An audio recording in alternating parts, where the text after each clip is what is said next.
Hey everyone, how's it going? West Productions 101 here, bringing you another live stream video. So this live stream uh, is it's just a random live stream. I don't really have anything planned for this one. I'm just going to be talking and talking and talking, but for not a really long amount of time. I'm going to be talking about various random things. So yeah, just I don't know. It's been a while since I made a video on here. On this channel.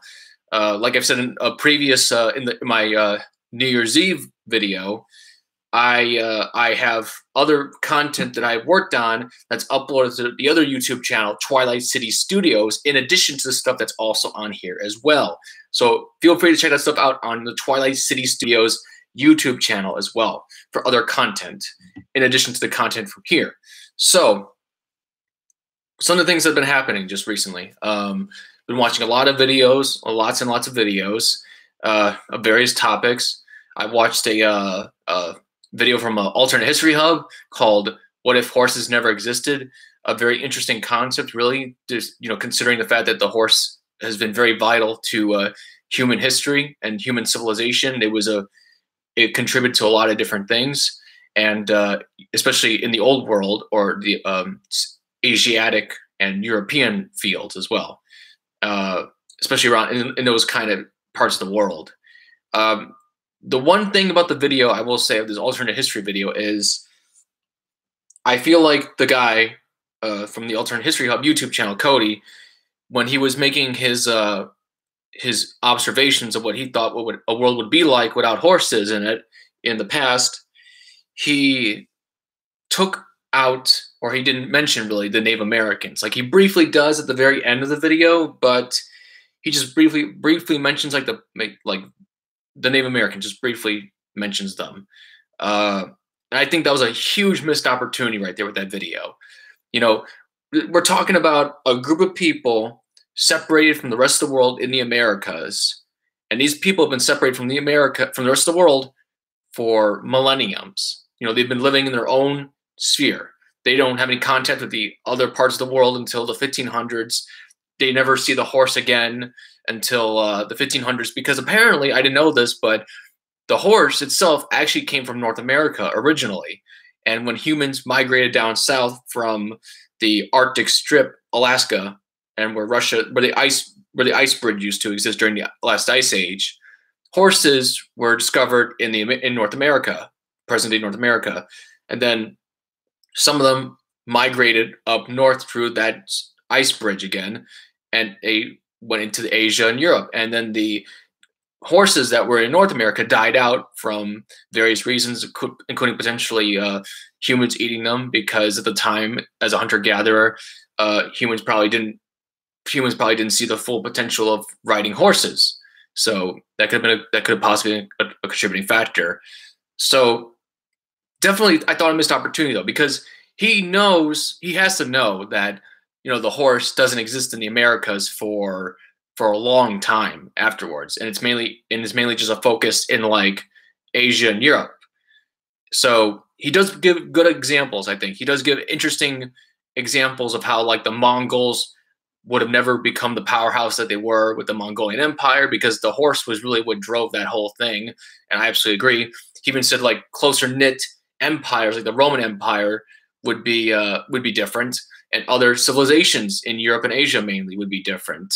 Didn't really talk about Africa though, and honestly, I don't really know much about what the situation in Africa either, with the exception maybe camels or something like that. But the point being, I definitely think he missed a big opportunity with the Americas, because various civilizations developed in the Americas after the Ice Age from simpler simpler collectives like small villages.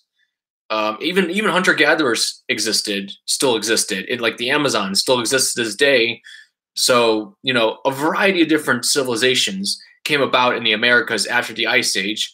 Again, I just mentioned like small local communities, small villages, all the way from that scale, all the way to the very higher end scale, like the Aztecs, the Incas, and the Mayas. So all these a variety of different civilizations arose, simpler ones to more advanced ones, all without horses. And yeah, not having horses definitely contributed to those civilizations, their development, and how they operated. So, I was surprised that Cody from the Alternate History Hub YouTube channel did not really use the Americas as a blueprint, or as a board or a foundation to talk about how those examples from the Americas could be applied to the rest of the world. If the Asian continent didn't have horses, or if Europe didn't have horses, or other parts of the world didn't have horses, because it's not like the rest of the, it's not like a different type of alternate history where, none of it exists at all, and you have to kind of start off from nothing and kind of have to kind of hypothesize from the start. It's like no, in the case of the horse, you already have an example. You can look to a different part of the world that didn't have horses for thousands of years, and study those cultures, and study those civilizations, and you can come to observations like how they lived and how they managed their cities and civilizations. And then what happened in Europe could have been very similar to what happened in the Americas and Asia, etc. So yeah, definitely missed opportunity there. I watched a video on Alien from the Alien Theory YouTube channel, but I didn't really fully understand what I was looking at. Like something about the military and the universe wanting to turn the aliens' acid blood into a weapon or something like that. But that's a very big premise in that universe. Humans always trying to somehow experiment on these creatures, always thinking like they're a certain human individual thinks he or she is the exemption. Like, oh, I won't be killed by these things, or I won't, fuck things up, and then they fuck it up, and yeah. So, yeah. So, not really sure what that video was about, though. Not really sure why I brought it up. And then I didn't realize it was even too much of a controversy. I mean, I knew it was a controversy, but I didn't realize how big it was at the time. But back when Call of Duty Modern Warfare 2 came out, there was the mission called No Russian. And I just watched a video recently, today actually, from this person who made a commentary on that mission in Call of Duty Modern Warfare 2, and how people were attacking it and criticizing it, and how there was a whole bunch of controversy, and how people who hate video games or see video games as being violent and influencing violence, they use that as an example, while just completely missing the point of what the mission was about. And I absolutely agree, definitely missing the point there.